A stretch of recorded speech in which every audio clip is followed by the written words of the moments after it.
요컨대 기록을 왕창 많이 하려고 하기 때문에 그래요. 이거 완전 꽝입니다. 여러분들 그렇게 해야 아무 소용이 없어요. 왜? 기록의 소용은 뭐라고요? 기억하는 게 기록의 소용이라고 그랬잖아요. 이게 정말 중요해요. 조금만 기록한다. 머리에 의존해서 기록한다. 이렇게 하시면 시간이 많이 걸릴 이유가 없죠. 하루를 열심히 보냈어. 기록을 하나도 안 했어. 어떤 느낌? 그냥 소모하고 살아버렸는데 기록하지 않으면 소모적인 삶을 살아가는 그런 우를 범할 경우가 많아요. 기록이라는 형식을 통해서 생각이 풍부하고 생각력이 출중하고 그래서 글도 잘 쓰고 일도 잘하고 말도 잘하는 그런 사람이 될 수 있지 않을까요? 이거 정말 중요한 질문이고 아주 현실적인 질문인데요. 사람들이 이거를 이제 잘못하는 이유는 요컨대 기록을 왕창 많이 하려고 하기 때문에 그래요. 제가 이제 기록을 합시다 그러면은 이제 하루 이틀 기록을 해보신 분들은 일단 무엇이든 상세하게 남기는 것이 필요하다고 생각을 해서 예를 들어서 대화를 하면 마치 속기록 쓰듯이 엄청 기록을 남겨요. 또 책을 읽으면 또 마찬가지로 엄청 기록을 남겨요. 마치 필사하듯이 기록을 남기는 거죠. 이거 완전 꽝입니다. 여러분들 그렇게 해야 아무 소용이 없어요. 왜? 기록의 소용은 뭐라고요? 기억하는 게 기록의 소용이라고 그랬잖아요. 그렇게 해서는 기억에 남지 않습니다. 자, 기록할 때 첫 번째 요령은 따라서 아주 최소량만 하는 거예요. 이게 정말 중요해요. 기록을 막 하지 않으려고 애를 쓰면서 기록을 하셔야 돼요. 그러니까 조금만 쓰려고 기록을 하셔야 돼요. 이거 꼭 명심을 해주시고요. 자, 이렇게 하려고 마음을 먹으면 뭐가 가능해지냐면 예를 들어 책을 봤어요. 그러면 책을 우리가 부분 보면서 메모를 하죠. 책을 보면서. 저는 이거 반대입니다. 저는 책을 읽으면서 순간에 생각을 하고 쭉 읽으면서 자기가 이거 훌륭한 내용이네 하고 머릿속에 각인된 거를 생각을 쭉 계속 이어놔요. 그러니까 책을 30쪽, 50쪽 읽으면 30쪽, 50쪽의 내용이 뚱뚱뚱뚱 이렇게 얘를 쭉 이은 생각까지 제 머릿속에 남아있단 말이죠. 그러니까 남은 생각을 한 30쪽이나 50쪽 읽은 상태에서 쭉쭉쭉 키워드만 메모를 쭉쭉 해요. 여러분들 이게 처음엔 안 되니까 2쪽이나 3쪽 읽으시고 여러분들은 책을 읽은 것의 내용을 책을 보고 아니죠. 책을 보지 말고 메모를 하셔야 돼요. 자, 무슨 얘기를 하고 싶은 거냐면 첫 번째 메모 기록의 핵심 요령은 뭐라고요? 조금만 쓰는 거. 키워드 조금만 쓰는 거. 많이 쓰면 안 돼요. 두 번째는 뭐라고요? 보고 쓰는 것이 아니라 생각을 쓰는 거예요. 영상을 지금 보고 있어요. 저 내용이 되게 중요했던 것 같아요. 그리고 내용이 쭉 지나왔어. 그러면 앞에 내용을 쓰려고 하니까 기억이 안 나. 그냥 지나가세요. 여러분들이 영상을 들으시고 한 5분 들었어. 이 내용은 되게 중요해. 잠깐 스탑해놓고 그 다음에 생각을 가지고 메모를 하는 거랍니다. 앞에 제가 말씀드린 거 다시 기억하세요. 중요한 것 같은데 기억이 안 나. 그럼 여러분들 거꾸로 가서 다시 듣죠. 이걸 하지 마시라는 얘기야. 자, 기록할 때 두 번째 엄청 중요한 거. 우리의 머릿속에 남은 것만 기록한다는 거예요. 이건 무슨 의미냐면 우리의 뇌 용량이 한정돼 있어요. 따라서 우리가 읽거나 듣거나 경험한 것 중에서 이게 중요한데 하고 머릿속에 기억된 거 있죠. 걔를 기록해서 기억에 각인시킨 것만 오래 남는다는 거예요. 욕심내시면 답 안 나옵니다. 저는 300쪽짜리 책 한 권을 읽지 않습니까? 그러면 손노트로 저는 주로 필기를 많이 합니다. 손노트로 할 때 3페이지를 넘지 않아요. 그러니까 6개 장으로 이루어졌다고 치면 한 개 장이 뭐 예를 들어서 50쪽이에요. 그럼 5, 6, 30, 300쪽짜리 책이 되지 않습니까? 50쪽을 책을 읽었어요. 그러면 노트의 한쪽 이내로만 메모를 하는 거예요. 그거는 여러분들이 머릿속에 남은 걸 써도 그 정도 쓸 수 있지 않을까요? 근데 얘를 여기 책 뒤져서 이거 중요했지 하고 쓰고 이거 중요했지 하고 쓰고 심지어는 베껴 쓰고 그러면 여러분들 50쪽 읽은 거 노트를 얼마나 할까요? 막 3장, 4장 하시는 분들이 계시다니까요. 이거 기억할 수 있어요? 기억 못 합니다. 그래서 제가 강조하는 것은 50쪽을 읽으면 머릿속에 기억 남는 것을 반쪽. 자, 또 두 번째 장을 읽었어. 반쪽. 그러면 한쪽 됐죠. 자, 6개 장을 읽었어. 여러분들 몇 쪽? 그래요. 3쪽. 여러분들이 필기를 하시게 될 거예요. 요 기록 정도는 반복해서 한 3권 경험하시지 않습니까? 내용이 기억납니다. 그럼 어떻게 된다고요? 제가 강조하는 거. 책 한 권을 읽고 통째로 그 책의 내용을 기억할 수 있는 사람이 되는 거예요. 이게 기록의 효능이죠. 자, 정리합니다. 어떻게? 조금만 기록한다. 머릿속에 남은 것, 머리에 의존해서 기록한다. 이렇게 하시면 시간이 많이 걸릴 이유가 없죠. 제가 오늘 말씀드린 대로 과감하게 앞으로 쭉쭉 나가면서 기록을 하심으로써 일상생활에서 몸에 착 붙은 기록형 인간이 여러분들 되시도록 노력하시면 좋겠습니다. 기록은 제가 이제 전공으로 하는 거니까 삶에 무조건 도움이 됩니다. 이렇게 얘기를 하고 싶겠죠. 근데 저는 여러분들이 실제로 좀 이렇게 확 느꼈으면 해요. 그래서 기록을 해보고 기록을 해본 것에 의해서 내가 이러이러한 점이 엄청 좋아지는구나 하는 것을 꼭 느껴봤으면 좋겠는데요. 그것을 전제로 해서 우선 두 가지만 제가 제안을 드려보면요. 자기가 뭔가를 하려고 할 때 있죠. 무슨 글을 쓰려고 할 때라든지 또는 회사에서 무슨 프로젝트 같은 걸 만들어서 그것을 진행해 보려고 할 때 있지 않습니까? 이것을 제가 구상 기록이라고 하는데 그것을 할 때 한번 메모 같은 걸 해보는 거예요. 우리가 뭔가를 구상할 때요. 우리가 어떤 상태가 되냐면 우리 마음속에는 액체 상태 비슷하게 정말 여러 가지들이 녹아서 막 흘러다니고 있어요. 그것은 노하우일 수도 있고 책을 읽으면서 여러분들이 깨닫게 된 것일 수도 있거든요. 근데 얘가 정리가 좀 덜 된 상태인데 빵빵하게 아주 꽉 찬 액체 같은 상태가 되어 있거든요. 얘를 한 개를 끄집어내서 메모를 하지 않습니까? 그러면 일종의 내가 갖고 있는 잠재적인 생각을 명시적으로 하나를 끄집어낸 거. 이거 이제 explicit 한다 그래요. 명시화한다고 합니다. 얘를 하나 끄집어내면 그 다음에 요걸 하면 요걸 하면 좋겠는데 뭐 이렇게 생각이 이어서 나오기 십상이고요. 그 다음에 예를 들어서 어떤 단어 하나가 나왔으면 걔를 조금 분해해서 그것을 구성하는 것은 ABC야 뭐 이런 여러 가지 논리적인 기법이 있는데 그것을 메모를 시작하면 마음속에서 쑥쑥쑥쑥 튀어나와요. 자, 뭘 비교하시면 되냐면 내가 그 일을 어떻게 해야지 하는 것을 그냥 머릿속으로 생각만 해보는 거예요. 이때 하고요. 생각을 조금 하다가 메모를 해놔요. 그리고 얘를 보면서 맞아 이거 다음에 그 다음에 이렇게 메모와 생각을 믹스해서 진행을 꼭 한번 해보시기 바랍니다. 사실 많은 분들이 이미 그렇게 하고 계세요. 요게 기록과 메모의 기가 막힌 효능입니다. 요거는요, 나에게 내재하는 잠재성을 explicit, 메모해서 기록화하는 것. 얘가 하나의 길이에요. 두 번째는 우리가 일상을 살아가다 보면 책을 읽기도 하고 제 유튜브 영상을 지금 듣기도 하시고 이렇게 바깥에서 나에게 인풋에 들어오는 지식이나 이런 것들이 있지 않습니까? 뿐만 아니라 우리가 무엇을 대화를 한다든지 무엇을 경험한다든지 하는 것도 다 바깥에서 우리 안으로 지식이나 깨달음이 인풋되어 들어오는 거예요. 얘를 기록하는 겁니다. 이거 우리 엄청 많이 하지 않아요? 여러분들 책 읽으시면서 메모하시죠? 여러분들 강의 들으시면서 메모하시죠? 안 하신다고요? 기록을 너무 모르시는 분이에요. 이거를 인풋되는 것을 메모하면서 하시지 않습니까? 그 인풋되는 것이 훨씬 더 명료화돼요. 그러니까 인식을 아주 정확하게 할 수 있고요. 명료하게 할 수 있고요. 그러니까 메모를 하면서 무엇인가를 인풋한다. 책을 읽으면서 메모를 한다. 강의를 들으면서 메모를 한다 하면 이해가 정확해지고 머리에 각인되는 효과가 있습니다. 이 두 번째 메모를 여러분들이 하시기 시작하면 내가 바깥에서 들어오는 거, 내가 경험한 거, 이 모든 것을 굉장히 선명하게 기억하는 어떤 그런 지식으로 만들 수 있구나 하는 것을 여러분들이 느끼시게 될 겁니다. 자, 두 가지. 메모가 갖고 있는 효능 여러 가지가 있는데 그 중에 하나는 내 안에 있는 것을 체계적으로 끄집어내는데 메모와 기록이 아주 유용하다. 이거 여러분들 한번 경험하시면 앞으로 계속 하게 될 거고요. 또 하나는 바깥에서 들어오는 지식, 이것도 명료화해서 뇌에 각인시키려면 메모하고 기록해야 되는구나. 요거를 꼭 실행해 보시고 정말 그러네 하는 걸 느끼시면 스스로 점점 더 기록을 많이 하게 돼요. 제가 주장하는 기록형 인간으로 여러분들을 바꿔가실 수 있을 겁니다. 우리가 말이죠. 기록을 하지 않으면 이것도 여러분들 이미 다 경험하고 계세요. 하루를 열심히 보냈어. 기록을 하나도 안 했어. 어떤 느낌? 내가 내 몸, 내가 내 정신 이거를 그냥 소모하고 살아버렸네. 이런 경험 여러분들 하지 않으세요? 네, 우리가요, 기록하지 않으면 소모적인 삶을 살아가는 그런 우를 범할 경우가 많아요.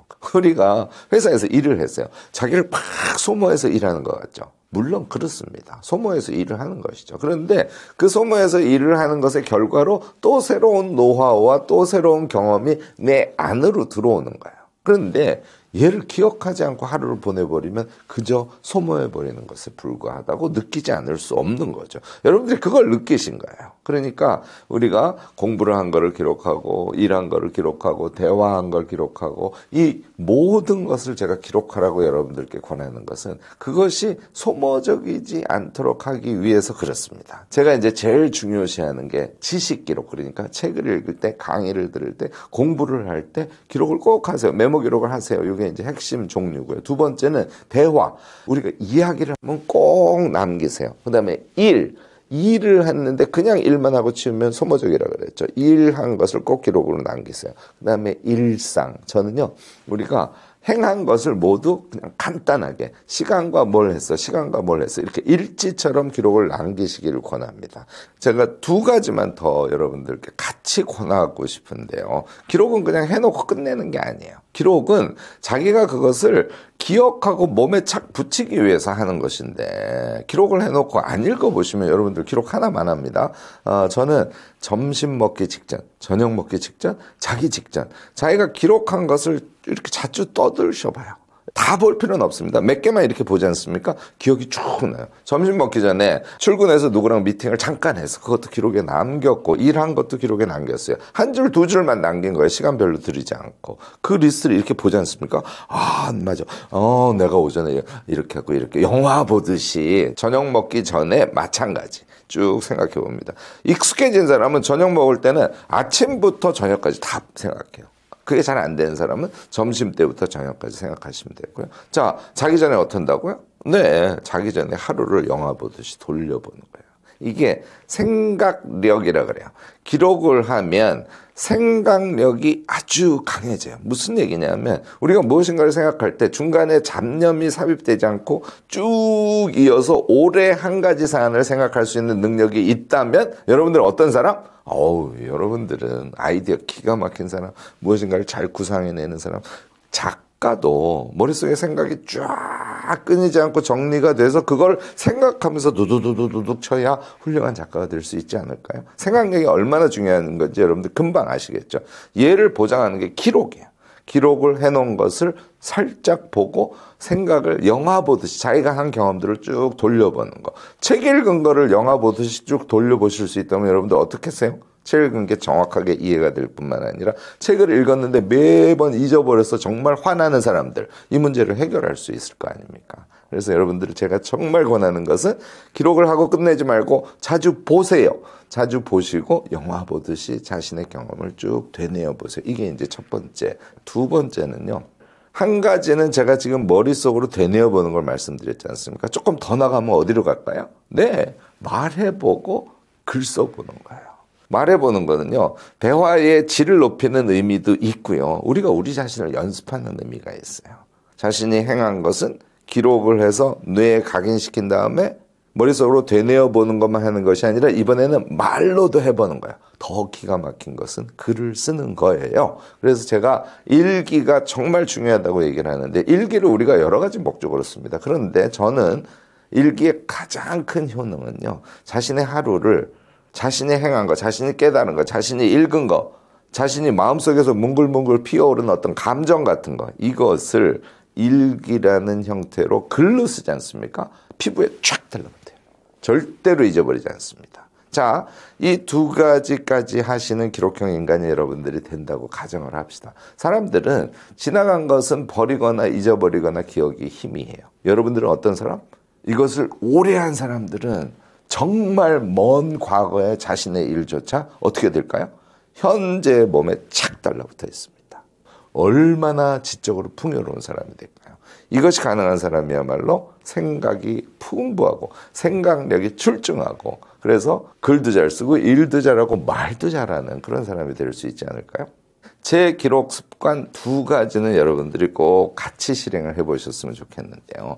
기록을 못할 때가 많이 있잖아요. 버스를 타고 이동을 하는데 내가 앉지 못하고 섰어요. 근데 머릿속으로 여러 가지 생각이 왔다 갔다 하고 정말 이건 기가 막힌 아이디어네 이런 게 생길 수 있지 않습니까? 그러면 서서 기록을 못했으니까 가끔은 핸드폰을 꺼내서 예를 들어서 카톡에 나에게다가 제가 이렇게 넣어놓기도 해요. 근데 그것도 안 될 때가 있지 않습니까? 그래서 제가 갖고 있는 습관은 뭐냐면 어디든 가서 앉지 않습니까? 먼저 수첩을 펴요. 먼저 나열을 펴고 내가 그 사이에 기록하지 못했던 것을 앉아서 기억에 의거해서 쭉쭉쭉쭉 메모를 해놓습니다. 자, 이렇게 하면 여러분들 빼지 않고 기록을 다 하실 수 있죠. 요게 이제 제가 기록 습관으로 갖고 있는 거 하나고요. 그다음에 기록 습관 2번째, 요것도 독특한 것인데 이거는 모든 사람이 꼭 하셔야 돼요. 제가 기록을 완전히 잘하는 기록 전문가라고 하더라도요. 하루 전체를 쭉 회고해 보면 기록으로 남기지 못한 것들이 반드시 생겨요.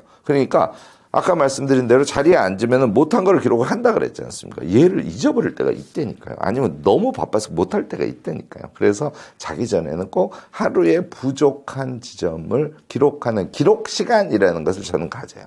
매일 자기 전에 한 번씩 갖고요. 일주일에 토요일 5시. 이건 저의 생활에서 딱 고정된 거예요. 토요일 오후 5시가 되면 아무도 저를 건드리지 않습니다. 저만의 시간을, 기록의 시간을 갖도록 해주죠. 당연히 매월 말일날이 기록의 날이에요. 그래서 말일날 오후에는 한 달 동안 제가 기록한 것을 되돌아보기도 하고 등등.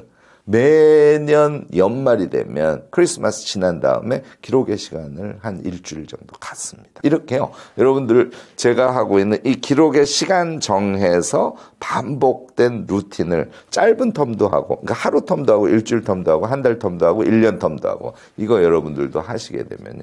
아주 높은 수준의 기록 전문가, 기록형 인간으로 삶을 살아갈 수 있게 될 겁니다.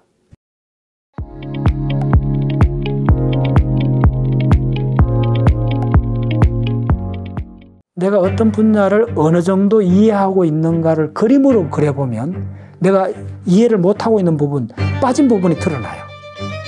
대부분 사람들은 내가 뭘 모르는지를 지금 모르고 있어요. 사실은 공부는 구멍 메우기입니다. 1000피스 조각구를 모을 때 처음에는 막연하잖아요. 시간이 맞잖아요. 그러면 조각그램 1000피스에 900피스쯤 되면 윤곽이 드러나잖아요. 그 다음부터 공부가 가속되고 마지막에 한두 피스 딱 넣으면 놀라운 비행기 풍차가 드러나잖아요. 공부 정확히 그렇습니다. 습작으로 그려보셔야 돼요. 그려보다 보면 내가 최종 타켓하고 내 지식이 얼마나 부족한가가 드러나요. 먼저 이게 드러나야 돼요. 그러면 그 구멍을 메꿀 수가 있어요. 자, 우리 태양의 일생도 요 도표 하나로 끝납니다. 자, 우리가 이제 초등학생부터 알고 싶은 게 이런 내용이잖아요. 야, 우리 태양이 지금 45년 동안 불탔는데 앞으로 어떻게 되지? 저 태양은 뭘로 불타지? 태양 에너지는 뭘로 나오지? 뭐 들어보지? 핵융합이라 그러더라고. 들어봤어. 태양이 앞으로 30억 년 후 어떻게 되지? 50억 년 후에 태양은 어떻게 되지? 이거 연구하는 게 천체물리학입니다. 얼마나 단순하고 멋있어요. 이 도표. 따라가면 이쪽에 태양, 이쪽에 겉보기 온도, 그 다음 밝기. 그러면 지금은 주기율성이 그렇다면 언젠가는 앞으로 지금 45억 년 요즘에 머물렀어요. 그 다음에 앞으로 한 30억 년 지나면 빠져나가요. 그러면 적색 거성이 돼요. 그럼 이 길을 타고 가서 이렇게 돼갖고 나중에 그 행성상 성운이 됐다가 마지막에는 코아는 백석외성이 돼갖고 앞으로 한 100억 년 후면 백석외성이 돼요. 그 말이죠. 네. 자, 그 다음에 지질학에 관해서 알아야 될 내용이 많지 않아요. 천문학에서 요것만 알면 되고 지질학에 대해서는 자, 금방 끝까지 설명드릴게요. 저는 책을 쓰면서 항상 자연과학 책을 많이 보면서 항상 그 아쉬웠던 점이 뭐냐면 그림이 핵심인데 그림을 애기게 요만하게 그려놔요. 안 보여. 이거 뭔지. 그래서 출판사에서 항상 그 편집장하고 잘했어요. 무조건 책의 중요한 그림은 한 페이지 다 열어. 글자 줄이지 말아라. 이게 핵심이다. 이 구조, 이 그림을 액자로 만들어 놓고 매일 보면 그 사람 과학자가 된다. 이게 저희 지론입니다. 그래서 전체를 보시면 이게 예를 들면 안데스 산맥이면 이게 태평양판이요. 예. 해양판이 늘어나고 예. 화산이 생기고 그 다음에 이 화산이 현무암이냐 안산암이냐 이런 것 따라서 해양판에 섭입돼 들어가고 마그마가 녹고 이 다그램을 그릴 수 있다면 판구조론을 그 사람은 이해하게 된 거예요. 판구조론을 따로 이렇게 공부할 필요 없어요. 이 그림을 본인이 그릴 수 있다면 그 사람 판구조론을 철저히 아는 거예요. 그리고 남한테 설명할 수 있는 거예요. 자, 요 책에 제가 만든 그림이 꽤 많은데 요 그림입니다. 제가 가장 좋아하는 요 그림이. 요 그림이 언제 만들어졌느냐 하면 어느 날 추석입니다. 요 그림이 만들어진 게 한 6년, 5, 6년 전 어느 추석에 저 고향 경주인데 이렇게 내려가갖고 뭐 친척들 말 뭐야 이야기 막 하잖아요. 그러면 이렇게 대화 중에 저는 이렇게 항상 이 구상을 하고 있어요. 그래갖고 봤더니 자, 이게 뭐냐면 고생대부터 고생대 3학년 동안 대륙의 이동입니다. 근데 이런 자료는 인터넷에 가면 다 있습니다. 요즘 지구과학이 발달해갖고. 그렇게 그린 그림이 요겁니다. 실제 자료가. 이 그림 사랑할 수 있나요? 어이, 복잡해. 곡선 덩어리잖아요. 그래서 제가 지질학 강의할 때 10년 동안 이런 걸 갖고 강의를 했어요. 근데 나도 기억이 안 되는 거예요. 이거 어떻게 기억할 수 있어? 그때 어느 날, 5년 전 어느 추석날, 갑자기, 야, 이거 너무 다시 강의한 너무 에너지가 드는 거예요. 이걸 다 기억하려니까. 아니, 그럴 필요 없어. 직선으로, 사각으로 바꿔놔. 이 그림 그려서 한 열흘 동안 구상을 하고, 실제 지도하고 바꿔가면서 가장 그 과학적 관계, 중요한 정보 하나도 안 빠뜨리고 다 집어넣는 과정이 이거 한 일주일 걸렸습니다. 물론 막 매일 그렇게 한 거 아니고 또 여기에 강의하면서 두서너 번 업그레이드, 또 중요한 업그레이드입니다. 뒤에 또 설명드리겠습니다. 초기에는 손으로 대충 그려요. 대충 하면 됩니다. 적당히 잘하라. 우리 단체 모토입니다. 처음부터 잘하라 하지 마라. 인간이 위대한 종이 된 거는 적당히 잘할 수 있어서 위대한 종이 되었다. 공부의 가장 왼수는 완벽이다. 완벽한 건 없다. 그냥 적당히 잘한다. 적당히 잘한다. 처음에는 형편없어요. 근데 이거 갈고 다듬고 하다 보면 점점 정답에 가까워져요. 이렇게 그렇습니다. 그래서 이게 곤도와나 대륙이고, 요게 시베리아 대륙, 그 다음에 중국. 이거 보면 북중국 지계가 4억 2천만 년 전에 곤도와나에서 분리돼 나가고, 남중국 지계가 3억 8천만 년에 분리돼 나가고, 그래서 우리나라 한반도에서 충돌할 그때가 2억 3천만 년, 그 중생대 트라이아이스 때 충돌했다. 이거 다 속에 다 있어요.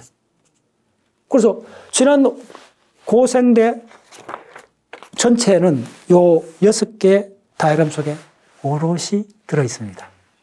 그래서 제가 이 문자를 만들었다는 게 1년 만에 만들어지지 않다는 점 이해되셨죠? 길게는 10년 전부터 5년 전에 내가 하고 있었다는 거예요. 이게 중요합니다. 의식하지 않았던 거예요. 의식하지 않았는데 왜 이렇게 했느냐 물어보면 이게 진화의 길입니다. 피카소가 왜 사각형, 삼각형으로 마지막에 그렇게 놀라운 독창성을 발휘했느냐 하면 피카소도 원래 그걸 뭐 20대부터 그렇게 했겠어요? 아닙니다. 그게 최적화되어 가는 과정입니다. 그걸 진화라 그럽니다. 우리 브레인이 가장 효율적으로 정보를 처리하는 그게 무엇인가를 우리가 알아요. 그래서 무의식 중에 그렇게 하게 되는 겁니다. 저도 이렇게 이 길로 가게 된 거예요. 자, 그 다음. 자, 보세요. 이거 어떻게 기억하겠어요? 이런 걸 보면 대륙이 이동하고 위도 관계 이런 걸 쭉 보고 여기서 이제 아이디어를 얻는 거예요. 그래서 아이디어를 얻고. 그래서 모든 창의성은 독창적 편집 과정이에요. 그래서 흔히 이야기를 하잖아요. 그래서 제가 주장하는 창의성의 단계는 3단계가 있습니다. 그게 모두 다 기억하고 관계 있어요. 첫 단계는 기억의 축적입니다. 지금 우리나라 축적의 시간이라는 그 서울대 교수들이 썼는 그 책이 굉장히 주목을 받았죠. 축적. 우리나라 진정한 선주기 되려면 기술의 축적의 시간이 있어야 된다. 기억도 마찬가지예요. 기억의 축적. 브레인 사이언스에서는 기억의 축적을 한 10년 정도 잡아야 돼요. 그 다음에 기억의 축적 10년을 하고 나면 그 다음 단계가 뭐냐면 기억의 활용 단계가 펼쳐져요. 그게 저한테는 한 5년 걸렸어요. 그럼 15년이 경과했죠. 기억의 축적, 그 다음 기억의 활용, 그 다음 단계에 펼쳐지는 기억의 단계가 뭐냐면 기억의 편집 단계가 펼쳐져요. 기억의 축적 10년, 기억의 활용 5년, 그 다음에 기억의 편집. 기억의 편집 단계를 창의성이라고 그래요. 어떤 의미에서 창의성은 전문가용입니다. 그래서 기억의 활용 단계는 뭐냐 하면 그 기억이 내 몸에 심어져야 돼요. 그래서 그 증거는 뭐냐 하면 어떤 걸 기억을 불러올 때 3초 이상 걸리면 활용 단계에 들어갈 수가 없어요. 예를 들면 골드, 금이 주기율표 몇 번이냐 물으면 그럼 활용 못해요. 79번이에요. 80번이 머큐리 수원이에요. 근데 양성자 개수 하나 차이로 수원은 맹독성이고 금은 누구나 좋아하는 물질이 됐잖아요. 이어서 또 놀라운 걸 느끼는 거예요. 내가 기억 불렀는데 1초밖에 안 걸렸잖아요. 쓸 수 있는 기억은 3초를 넘어가면 안 돼요. 그래서 기억을 불렀는데 3초 내로 기억을 불러 수 있는 단계를 그때는 내 기억에 심어져 있다 그러는 거예요. 몸에. 그걸 기억의 활용 단계라고 그래요. 그 다음에 지구 생태 환경. 그중에 최근 6,500만 신생대 돌아가고 6,500만 년 동안에 바닷물 온도를 측정하는 게 굉장히 중요합니다. 그래서 이거는 논문입니다. 이 논문이, 자, 요 책에 있는 요 논문인데, 이 논문은 조회수가 거의 뭐 엄청납니다. 만 회가 엄청난 논문입니다. 이 분야가 노벨상이 있다면 이 연구에 노벨상을 줬을 정도로 중요한 연구인데, 요게 그 일본 사람이 썼는 단행본 책으로 나와 있습니다. 그래서 저건 인용하고 이렇게 요걸 다 그럼 다시 그렸는데, 요 그림 하나면 대륙의 이동, 신생대 들어와갖고 해양의 생성, 지중해가 왜 만들어졌는가? 지중해잖아요. 땅 속에 갇힌 바다잖아요. 그 생각 못 했죠? 그러면 땅에 둘러싸였다면 그 땅이 뭐 아프리카 대륙, 아시아 대륙, 유럽 대륙에 에워싸인 게 지중해잖아요. 그러면 그전에는 에워싸이지 않았다는 거예요. 대륙이 이동했다는 거예요. 그 과정이 이걸 이제 공부를 하면 다 나와요. 그래서 그 과정에서, 남극이 분리된 섬 대륙이 되고 전 지구적인 해류 순환이 일어났다는 이야기가 이 책에 나옵니다.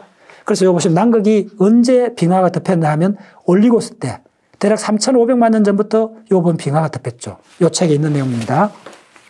그래서 오늘 그 이 책 내용을 대충 다 파악을 합니다. 결코 많지 않다는 거. 이거 200페이지밖에 안 되는 책이에요. 그런데 엄청난 정보를 담을 수 있다는 거예요. 다이어그램으로서. 간단한 내용으로서. 이게 남극하고 북극의 빙하가 덮인 그 다이어그램입니다. 네.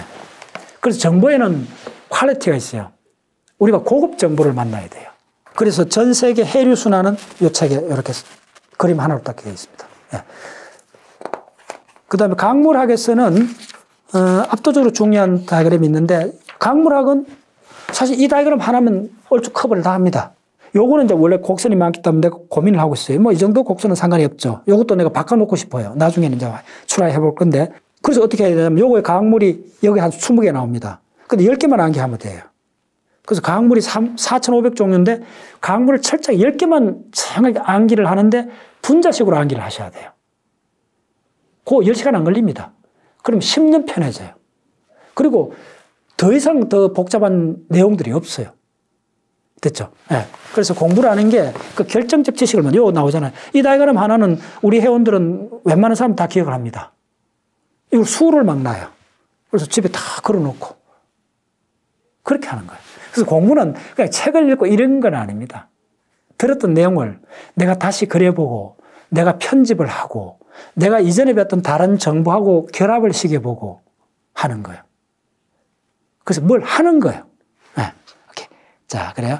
그 다음에 이 책에 굉장히 하이라이터 중에 하나가 뭐냐면, 요거는 제가 굉장히 강조를 하는 부분인데, 요문을 들어가서 제가 암석학이 보였던 거예요. 암석학을 인수분해를 한 거예요.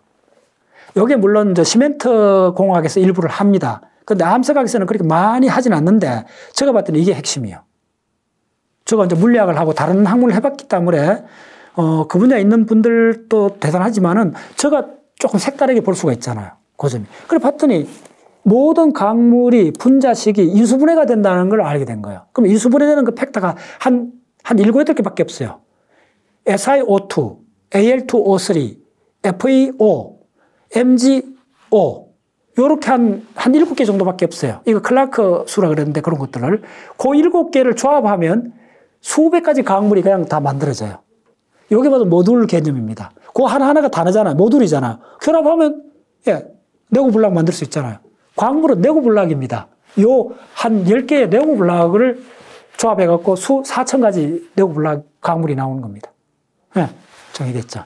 그래서 다시 이거는 이제 요 책 말고 제가 썼던 책에서 이 모든 걸 했을 때, 아까 15개 다이그램을 그랬잖아요. 그것도 궁극적으로 볼 때 너무 많다는 거예요. 3개면 된다는 거예요. 저는 3을 굉장히 좋아해요. 3이라는 숫자를. 그래서 봤더니 우주 전체는 나오잖아요. 요건 제가 썼던 그 생명은 어떻게 작동하나 그 책에 이 주제가 들어있습니다. 전자, 양성자, 강자. 자, 우리는 우주, 별, 지구, 생명, 식물, 동물이라고 부르지만은 궁극적으로는 딱 3가지밖에 없다는 거예요. 양성자, 전자, 강자가 뭐인 걸 핵융합, 판구조론, 공유결합, 강합성, 호흡. 호흡하고 강합성이 동물, 식물이죠. 판구조론이 지구과학이죠. 핵융합이 별이죠. 네. 핵융합이든 판구조론, 강합성 다 보면 양성자, 전자, 강자밖에 없다는 거예요. 끝. 증명했죠. 그걸 우리가 별이다, 꽃이다, 생명이다, 그래 부를 뿐이죠. 모아진 걸. 그거 하나로 제가 거의 30년을 강의를 했고, 그 최근 강의 10년 핵심을 이렇게 옮긴 겁니다. 그래서 자연과학을 처음 만났거나 누구든지 자연과학의 세계를 들어가는 로드맵. 요거 하나, 우리 보통 자동차 낯선거에서 옛날에 지도책을 갖고 다녔잖아요. 로드맵. 그거에 해당되는 겁니다. 그래서 항상 옆에 두고 뭘 할 때 요게 결정적 지식으로 되어 있으니까 요걸 바탕으로 들어가면 된다. 이런 말입니다. 자, 그러면 조금 더 스피드하게. 제가 했던 생명은 어떻게 작동하는가 나오는 책입니다. 이제부터는 쭉쭉 보시면 돼요. 그래서 보시면 강합성 또 전부 다 제가 다이어그램을 바꿔놨어요. 이거 보이죠? 그 다음에 세포 내에 있는 모든 것도 그림으로 그려야 돼요. 그래서 전부 다 하나를 모아야 돼요. 세포, DNA, 그 다음에 미토콘드리아, 이거 전부 다 모으는 겁니다. 한 장에다 그랬어요. 세포 내에 모든 일은 한 장에 그랬어요. 이거는 뭐 아주 보이죠? 엄청 복합적이죠. 이 한 장의 그림, 이걸 뭐 거의 한 달 걸렸습니다. 생명은 어떻게 작동하는 그 책에 수록되어 있는데 이 그림 그릴 때 이 전체 과정을 제가 다 기억했어요. 일주일이면 돼요. 일주일 기억하면 3년 공부하는 핵심 담을 수가 있습니다. 그럼 해볼만 하잖아요. 최소한 1년 공부하는 내용은 일주일 만에 다 기억할 수 있습니다. 핵심을. 그리고 이걸 뭐 내가 옛날에 막 무지막 이런 방법이 아니고 이야기했잖아요. 요 원리를 알면 대칭화, 모듈화, 순수화 요 원리, 그 다음에 사각형, 직선, 화살표로 갖고, 그 다음에 무한히 조합하면 돼요. 찍어내면 돼요. 거기서 물론 베리에이션이 있어요. 그 베리에이션은 이론을 공부해야 돼요. 그걸 딱 결합하면 그 다음에 자기가 만들어낼 수 있어요. 그 다음에 자, 세포 생물학도 다 모듈을 접으세요. 이건 식물 세포입니다. 전부 다 모아놨잖아요. 한 장에 모아야 돼요. 지금 보여주는 요게, 제가 거의 지난 10년 동안 작업하고 있던 그런 그 원본인데, 노트입니다. 요 노트 보시면, 요거에 보시면 요 빅뱅에서부터 쭉 요 노트의 앞부분이 있죠. 요 앞부분을 보시면 제가 이게 한 10년 전에 이 노트 했던 요 앞부분입니다. 요 보시면 요 놨잖아요. 요 앞부분에 있는 그림들이 요 그림하고 링크가 되어 있습니다. 그래서 빅뱅에서부터 우리 인간에까지 출현에 거의 한 20단계를 그림으로 그려야 돼요.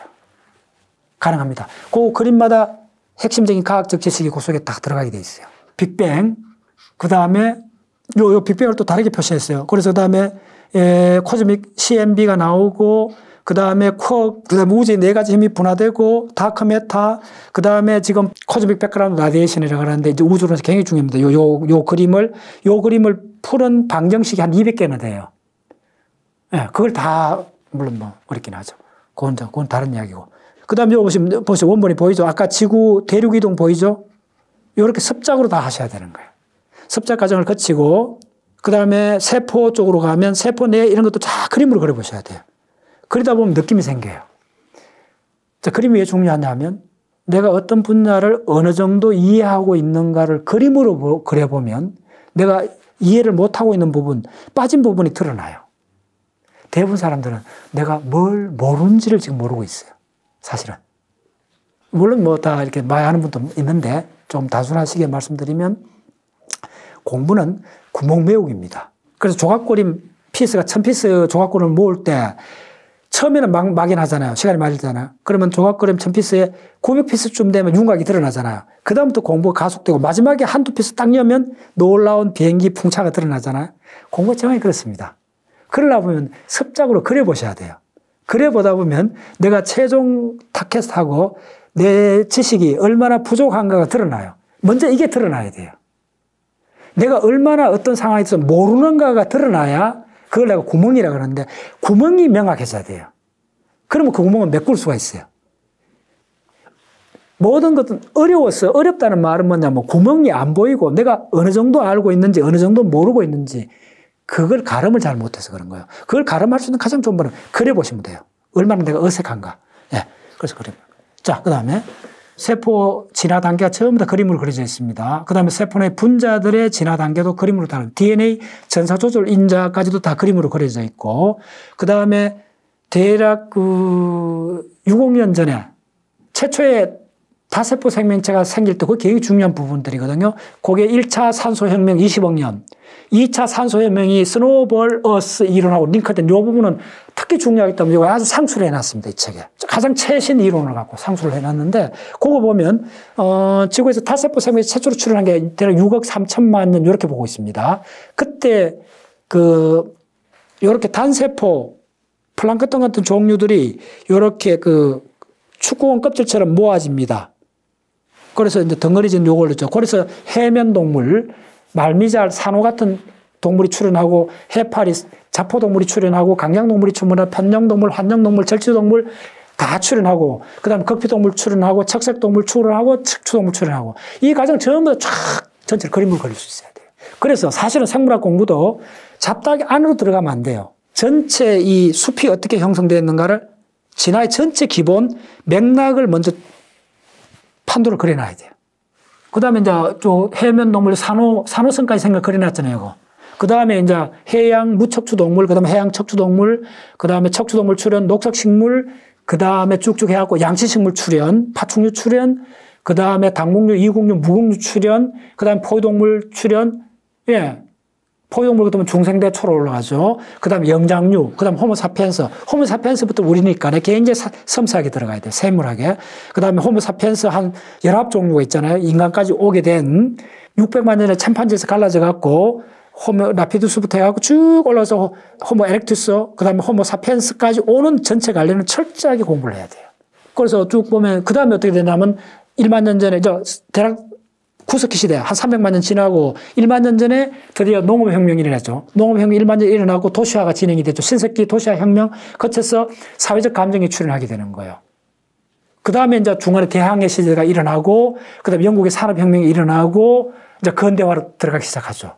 그 다음에 양자역학이 출현하면서부터 우리가 물질 시스템을 상당히 이해를 하게 되고 그 다음에 우주의 4차원 시공 구조를 이해하게 되면서 우리 지금의 우리 호모사피엔스는 일론 머스크나 세계적 재벌들이 지금 꿈꾸는 세계는 뭐냐면 화성으로 가잖아요.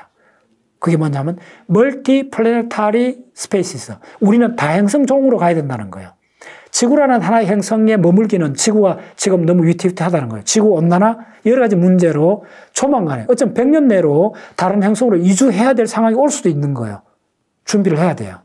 그래서 학문을 하는 사람들은 궁극적으로 빅뱅에서부터 우리 호모사피엔스 출현, 지금 바로 2023년 이 현점에서 AI 물결이 오고 지구온난화 오고 그 다음에 코로나에 우리가 홍역을 치렀잖아요. 이 모든 걸 결합해보면 우리는 다른 행성을 탐색을 해야 돼요. 그 시리즈로 나왔던 게 지금 아바타2가 전 세계적으로 히트를 치는 이유가 뭐냐 하면 이게 곧 100년 후에 일어날 일들입니다. 어쩌면 아바타2에 일어나는 제가 아바타2에 대해서 강의를 따로 했습니다. 잠깐. 아바타2에서는 참 볼 포인트가 많아요. 초전도 현상하고 그 다음에 영원히 사는 이 문제, 노화에 관한 문제가 지금 지난 3년 동안 가장 많은 자료를 모았던 게 제가 노화에 관한 이야기들입니다. 노화에 관한 논문만 자료를 모은 게 시간 보낸 게 한 3년 걸렸습니다. 논문 거의 한 2,000편 이상 모았을 겁니다. 전부 다 지금 분석하고 있고. 그래서 이 전체가 우리 호모사피엔스가 어디로 가야 되는가.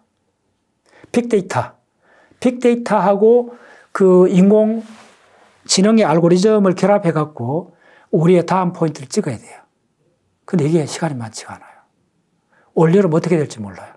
더위가 어떻게 될지. 올겨울 엄청 추웠죠. 이게 지구온난화의 사이드 이펙트입니다. 사실은. 그래서 이 전체를 하려면 지구온난화 뿌리를 하려면 핵심이 석탄기를 이해해야 돼요. 고생대 석탄기, 3억 년 전에 고생대 석탄기를 이해해갖고 제가 호주를 7번 갔다 왔습니다. 3학년 전에 석탄기 때 빙하가 일어났던 그 현장을 갔다 왔습니다. 현장을 봐야 돼요. 현장을 보고 지구 전체를 봐야 돼요. 우리한테 시간이 그렇게 많지 않아요. 우리가 가용할 수 있는 자연과학 지식을 다 동원해야 돼요. 그리고 이 전체 패턴을 발견해야 되고, 그러려면 우리 인간의 계산 능력 갖고는 역부족이요. 인공지능을 빌려야 돼요. 챗GPT가 지금 막 전 세계적으로 각광을 받고 있잖아요. 챗GPT에 대해서 제가 한 달 전에 강의를 했었는데, 이게 빨리 도입을 해야 돼요. 지금 우리한테 시간이 많지 않아요. 빨리 움직여야 돼요. 지구온난화. 그 다음에 그걸 보면서 인간에 대한 정의가 이제 바뀌어질 수 있을 거예요. 저는 지난 30년 우리 호모사피엔스한테 일어나는 가장 큰 변화를, 객가 동물인 반려견이 인간의 가족 구성원으로 들어왔다는 이 사건이 AI 출현만큼 중요하다 보는 사람입니다. 우리 지금 간과하고 있는데, 우리 가족 시스템이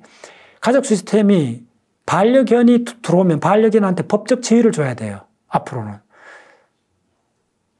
아까 그래서 부모가 죽어도 안 울 수가 있는데 반려견 죽으면 울 수도 있다. 그래서 우리는 지금까지 배웠던 학문을, 자연과학을 특히 전체를 다시 봐야 돼요. 그런 측면에서 제가 접근을 하고 있습니다.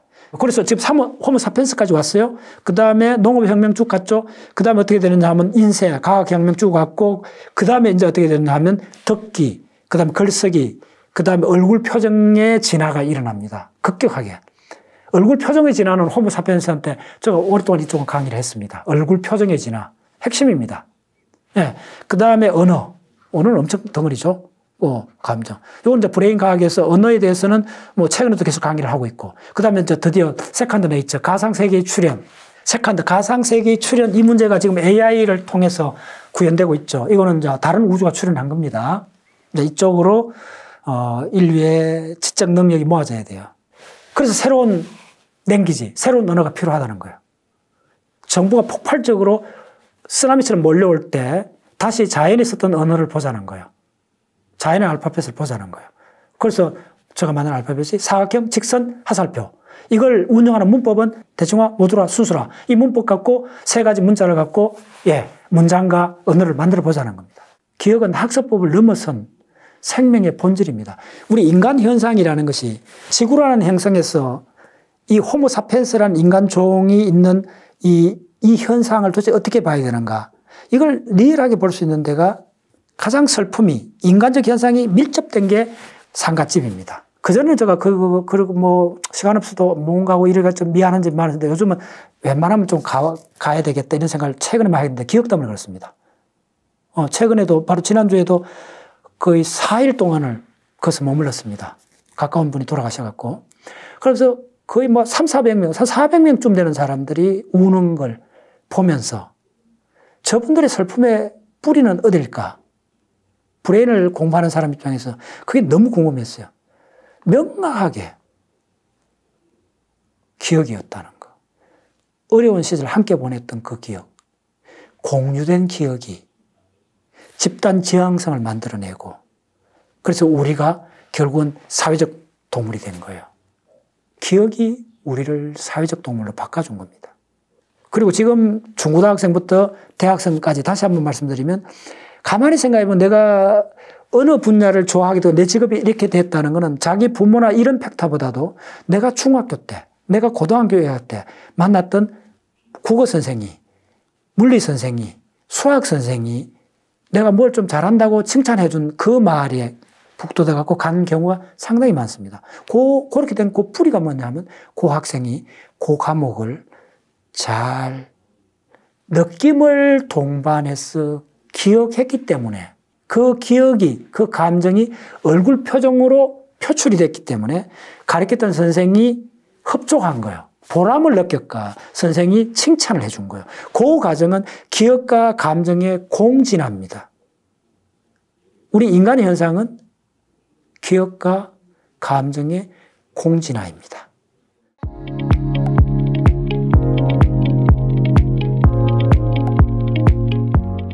특별히 기억이 잘 되는 거는 기존 뇌신경 연결을 이용했을 때 더 기억이 잘 돼요. 뜬금없이 하는 기억은, 붙을 곳이 없는 기억은 사실은 잘 기억이 나지 않습니다.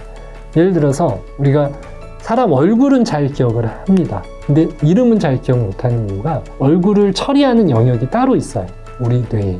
그래서 사람 얼굴을 이렇게 처리를 많이 하다 보니까 그 얼굴을 처리하는 그 영역이 굉장히 많이 발달되어 있어요. 그래서 그 처리하는 영역을 가지고 사람 얼굴을 보기 때문에 이 사람 내가 봤던 사람, 못 봤던 사람, 그래서 한 번 보면 웬만해서는 까먹지 않는 거죠. 그래서 그 영역 자체를 발달시키면 기억을 할 수 있는 확률이 올라간다. 저도 뭐 이런 대회가 있다는 거를 한 10여 년 전, 한 15년 전에 이제 들었죠. 그리고 여러 책을 통해서 이제 고민을 해보니까, 야, 이거 되는 구조다 라는 느낌이 들더라고요. 그래서, 이 기억력 선수 대회에서는 다양한 그런 기억 대회를 열더라고요. 세계 대회도 있고, 미국 대회도 있고, 뭐 한국 대회도 있고, 뭐 그렇더라고요. 근데 저도 이거를 연습을 해볼까, 공부는 했는데 연습을 또 해야 되는 부분이 있는데, 이제 그 내용들을 제가 공부를 하면서 기억을 이렇게 하는 거구나, 뇌신경 연결 관점으로 이제 바라보게 됐죠. 그 기억력 대회를 이제 살펴보면 어떤 게 있냐면, 예를 들어서 포카 52장을 외우는 거예요. 카드 52장. 이게 쉽지 않거든요. 몇십 초 만에 이것을 외우는 건 불가능해요, 사실은. 근데 그걸 어떻게 외우느냐? 기억의 궁전이라고 하는 것을 먼저 이용을 하고요. 그래서 기본적으로는 내가 기억의 포인트, 장소 포인트들을 52개는 아니고 여러 가지 기법이 있는데 6개, 뭐 7개, 10개 한 이 정도를 만들어 놓고, 그 다음에 숫자를 뭉칩니다. 예를 들어서 22, 65, 34 요것을 하나로 뭉쳐요. 뭉치는 기법은 어떻게 되느냐? PAO 기법이라는 게 있는데, 이제 펄슨, 그리고 액션, 그리고 오브젝션이라고 해서 인물과 행위와 그리고 물건, 요 세 가지를 이제 입혀요. 숫자마다 뭐 최불암을 연상을 하는 숫자 2개, 그리고 여러 개그맨 중에 한 명을 또 연상하는 거, 그리고 이제 어떤 사람, 이게 이 사람을 입히는 겁니다. 그래서 이 사람의 독특한 행위가 또 있죠. 그리고 그 행위하고 물건도 있어요. 그래서 그 숫자마다 앞 숫자는 어떤 인물을 얘기하는 거고요. 그 중간 숫자는 행위를 얘기하는 거고, 나머지 세 번째 숫자는 물건을 얘기하는 걸로 해서 이 세 개의 숫자를 뭉쳐서, 뭐 예를 들면은 최불암이 개다리 춤을 추면서 지팡이를 가지고 있다. 그러면 이걸 눈으로 직접 보는 거예요. 숫자는 생각이 안 나는데 누군가가 행위를 하고 누군가가 그렇게 눈앞에서 보는 걸 상상을 하잖아요. 그것은 생각에 많이 남아요. 그리고 장소에다가 우리가 기억을 잘해요. 그래서 로마방이라는 기법이 있는데, 그 장소에다가 그 사람이 어떤 물건을 가지고 어떤 행위를 하는 그 모양을 그 장소에서 상상을 하는 겁니다. 그래서 내가 생각해 놓은 그 장소 포인트마다 생각하고 하면서 그걸 지나가는 거죠. 그러면 눈에 봤던 경험이고 내가 직접적으로 경험했던 거는 생각이 잘 남거든요. 숫자는 잘 기억이 안 남아요. 우리 본성이 그렇게 되어 있어요. 그래서 우리의 본성인 장소하고 그리고 경험하는 거, 그리고 보고 듣고 느끼는 그 실제 경험화해서 그거를 빨리 기억을 할 수 있게끔 이제 세팅을 하는 거죠.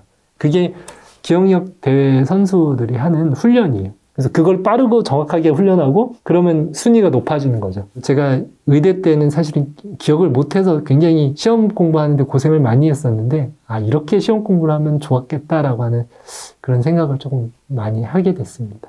기억 전략을 이제 제가 스몰 윈이라는 책에도 6가지 정도로 얘기를 드렸는데, 첫 번째가 연결을 해라. 그 연결은 장소하고도 연결할 수가 있고요. 그리고 운율, 어떤 음이나 이런 걸로도 연결할 수가 있고, 세 번째는 감정하고 연결하는 게 가능합니다. 그리고 두 번째로는 상상을 해라. 어떤 상상이냐? 첫 번째는 생생하게 상상을 하고요. 그리고 두 번째는 화려하게 상상을 하고, 세 번째는 크게 상상을 해라. 이 세 가지 상상하는 전법이에요. 그리고 세 번째는 이제 나누어라.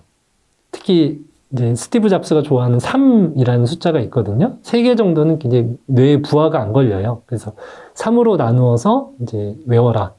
그리고 네 번째는 집중해라. 그리고 다섯 번째는 반복해라. 반복이 뇌 기억을 만드는 가장 중요한 소스입니다. 그리고 여섯 번째가 스토리로 만들어라. 이야기로 만들어라. 라고 하는 6번째 전략이 있거든요. 뭐 요거를 간단하게 한번 6가지 전략으로 한번 외워보는 시간을 한번 가져보도록 하겠습니다. 자, 첫 번째, 장소에다 연결을 하는 거예요. 근데 장소가 우리가 알고 있는 이런 장소도 다 되지만 마이크로한 장소도 됩니다. 우리 몸에도 장소라고 생각을 하셔도 돼요. 몸 자체에. 바로 가까이 있기 때문에 이 몸 자체에다가 심어 놓는 것도 가능합니다. 자, 어떻게 심느냐? 연결하라. 우리가 외워야 될 게 6가지죠. 6가지면 이제 여기 포인트 하나, 여기 포인트 하나, 여기 포인트 하나. 에다가 여기 포인트, 여기 포인트, 한 3포인트로 이제 나누어서 한번 보겠습니다. 연결하라. 구체적으로 만들고 상상을 해야 됩니다. 뭔가 줄이 있으면 좋을 것 같아요. 줄. 커다란 줄. 근데 연자가 떠오르면 좋을 것 같아서 연을 커다란 줄에 크게 상상하라고 그랬죠? 연이 큰 놈을 줄 끝에 바라봅니다. 눈에 보여야 돼요. 생생하게 상상을 하셔야 됩니다. 그런데 어떤 연결을 해야 된다? 아까 장소에다 연결을 해야 되고요.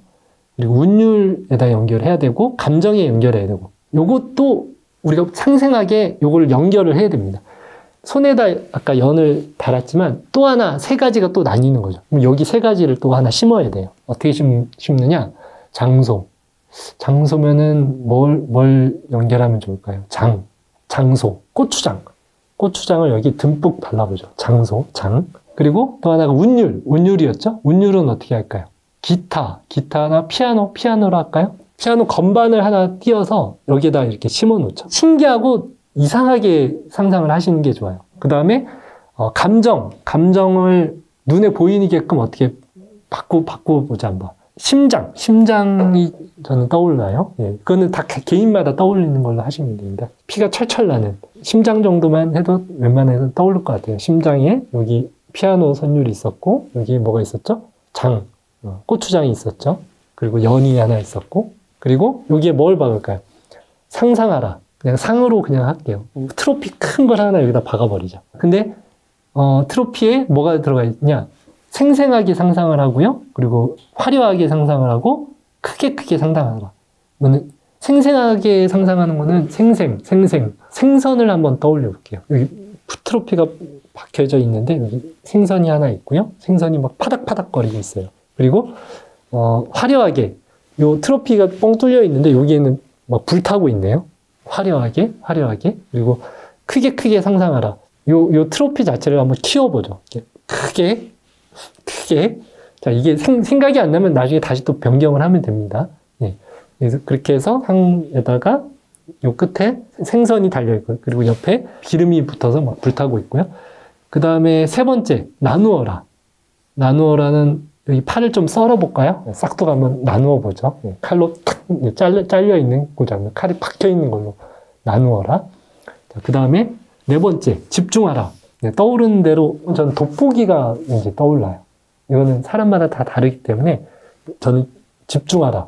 여기에 돋보기로 끄시려 봅니다. 그리고 반복하라. 여기에는 반복하라는 뭔가 이렇게 왔다 갔다 여러 번 할 수 있게끔 여기에 뭔가 장치를 해서 계속 이러고 있다는 그 이미지를 한번 해볼게요. 이게 될지 안 될지는 몰라요. 나중에 떠올려 보면은 걸리는 놈은 강화하는 거고 안 걸리는 놈은 조금 바뀌면 됩니다. 반복하라. 그 다음 스토리하라. 여기는 책을 하나, 스토리북, 동화책을 하나 이제 하나 껴놓을게요. 자, 여기까지가 이제 기억 전략으로 한번 외워본 겁니다. 자, 한번 떠올려 보죠. 바로 떠올려 보는 게 또 필요해요. 자, 첫 번째, 왼손엔 뭐가 있었죠? 연이 있었죠. 연이 이렇게 크게 달려 있었고, 근데 그게 또 3가지로 나뉘었었죠. 이 손가락에 고추장이 줄줄 흘러야 돼요. 아주 기분 나쁜 정도로 감정적인 게 아까 전에 기억에 많이 남는다고 그랬잖아요. 고추장이 줄줄 흐르고, 여기에 피아노 건반이 있었고, 운율에 연결하고, 여기 또 뭐가 있었죠? 생각이 안 나면 다시 또 보면 됩니다. 아, 여기 심장이 박혀 있었죠. 감정으로. 그리고 여기에 뭐가 있었죠? 트로피가 한 놈이 크게 박혀져 있었고, 여기 끝에 생선이 한 마리가 파닥파닥 거기에 끝에 걸려져 있었고, 여기에 불이 막 불타고 있었죠? 화려하게. 그리고 요 놈이 커졌다 작아졌다. 그래서 그것 때문에 아파요. 아픈 것까지 생각하는 게 좋아요. 그리고 여기에는 칼이 꽂혀져 있었죠? 나누어라. 그리고 여기에는 돋보기가 있었죠? 돋보기가 초점, 그러니까 집중하라, 집중하라. 그리고 여기는 반복하라. 계속 이렇게 반복하고 있었죠. 여긴 또 뭐가 있었죠? 생각이 안 나면 다시 보는 거예요. 스토리야. 아, 책을 들고 있었죠. 책을 너무 밋밋했어요. 그래서 생각이 안 나는 경우가 많아요. 그래서 책을 어떻게 하면 좋을까요? 토사물을 여기 한번 붙여보죠.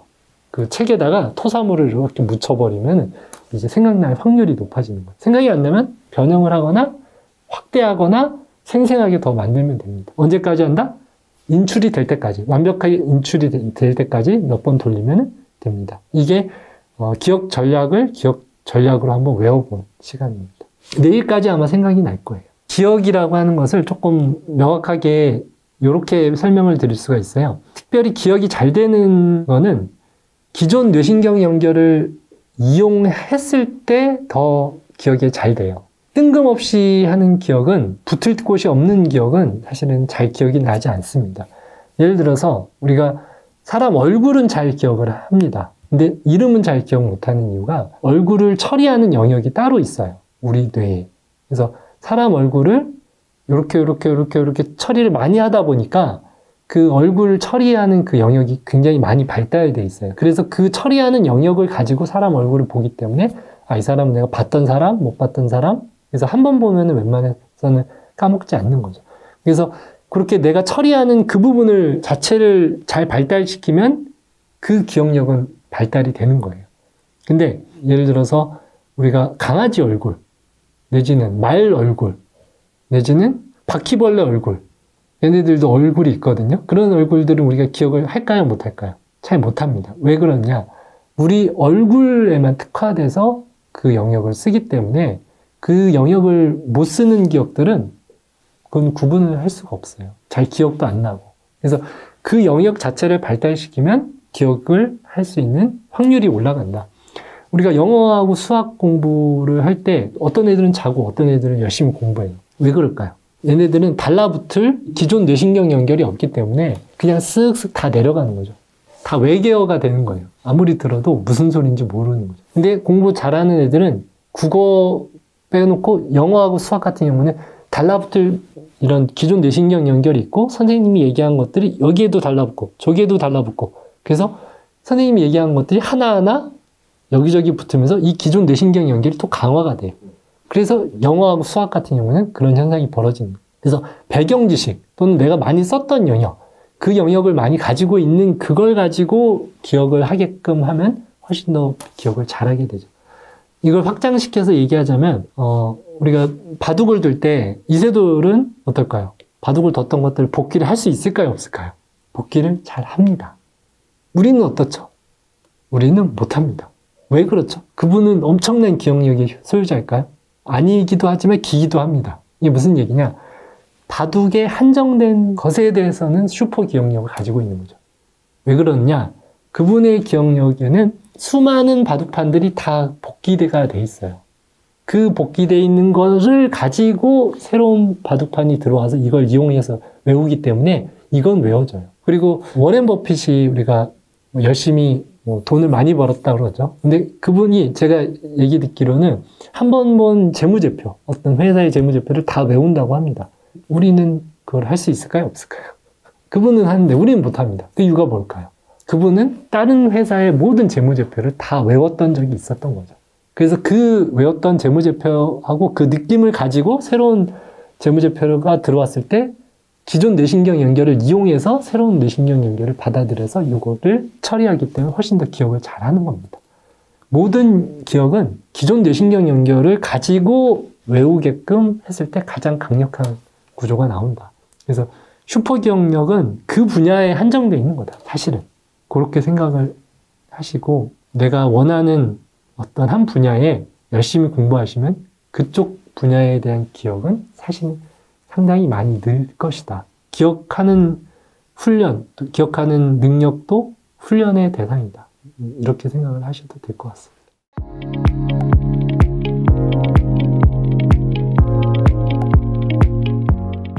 책 읽으실 때 굉장히 좀 깔끔하게 읽으시는 분들이 계세요. 결벽증에서 조금 연장하면 책에 아무 표시 안 하시고 진짜 줄 하나 안 끊고 눈알로 읽으시는 분들이 계신데, 여러분들 머리를 과대평가하지 마세요. 여러분들 머리가 한 번 들었다 없어져요. 흔적을 안 남기면 까먹을 수밖에 없고, 저는 책이 되게 지저분해요. 여러분 책을 좀 더럽히세요. 더럽힌 만큼 내 것이 된다고 생각해 주시고, 내가 무슨 중고장터 가서 팔려고 산 게 아니잖아요. 책의 내용 흡수하려고 산 거 아닌가요? 그래서 여러분들이 이 책을 메모장으로 활용해서 자꾸 써보고 곱씹어보고 이 과정을 통해 내가 성장한다는 목표를 조금 더 가져주셨으면 좋겠습니다.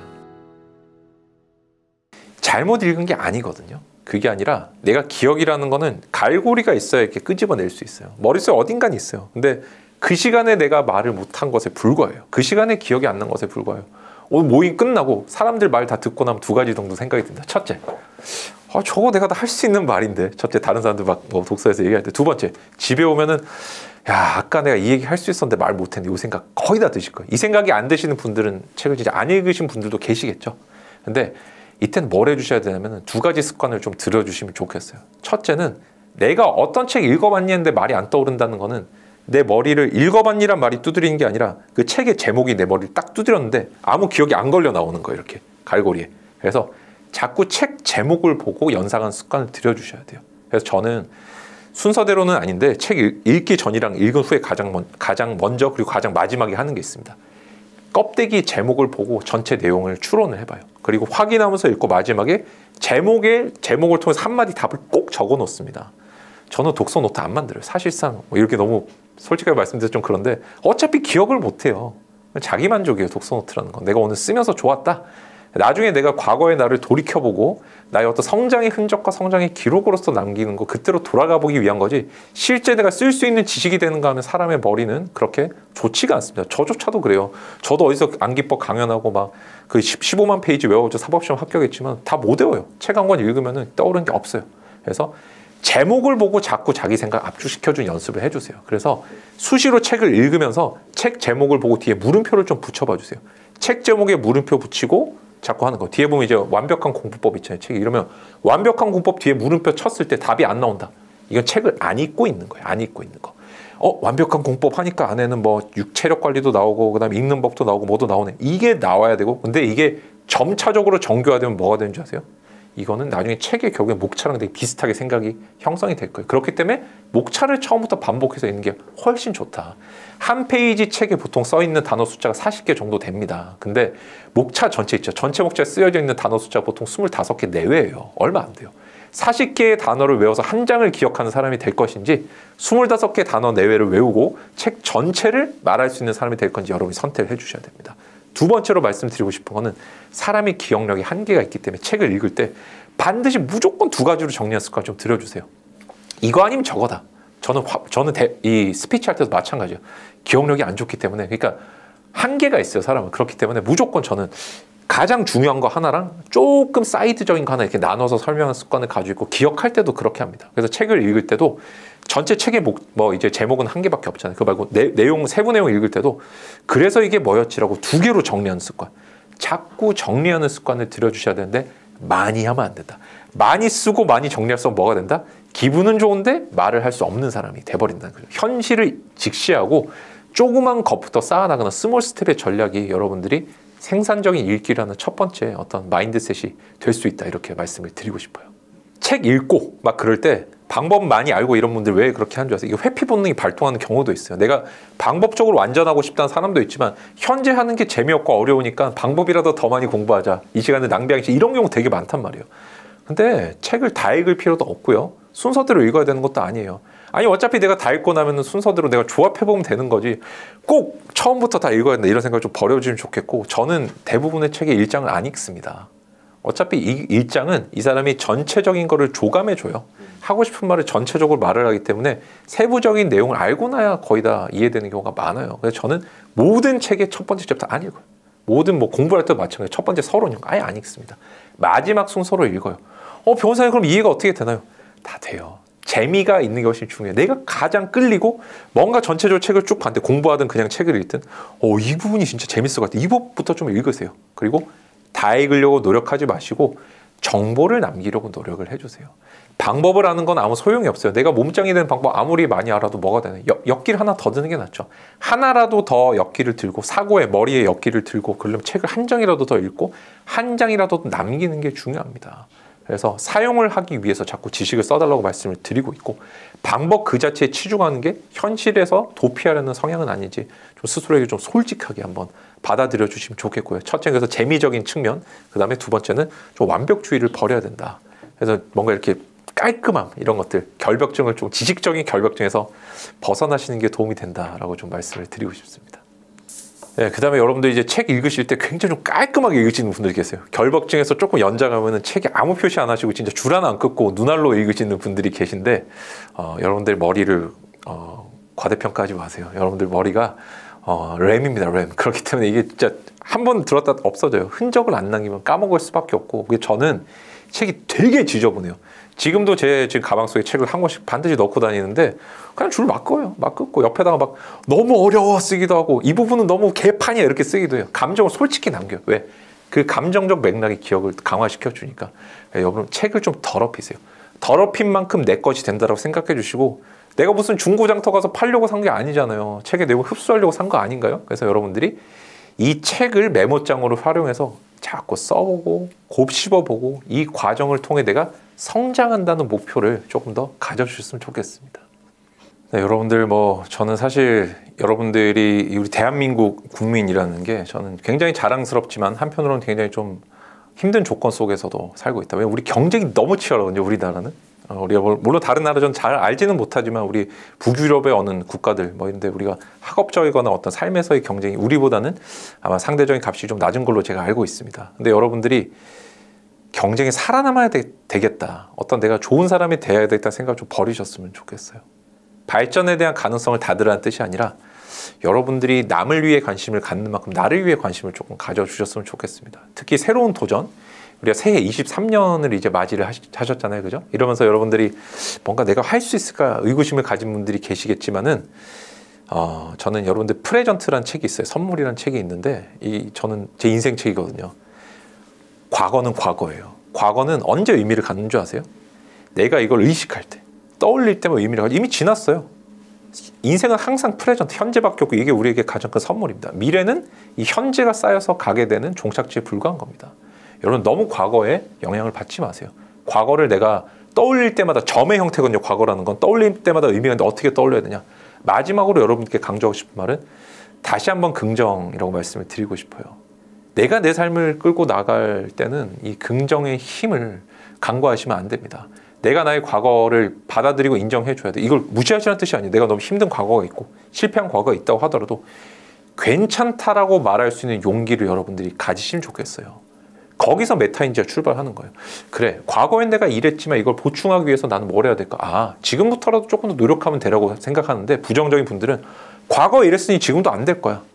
방법이라도 좀 더 봐야지. 영원히 정체기에 머무를 수밖에 없게 되는 거죠. 그래서 여러분들이 나의 과거를 받아들이는 연습, 그걸 긍정적으로 재해석하는 연습, 현재 내가 살 때 부정적인 과거는 조금 차단해내는 연습들, 그런 것들을 해주시면 좋겠다, 이렇게 말씀을 드리고 싶습니다.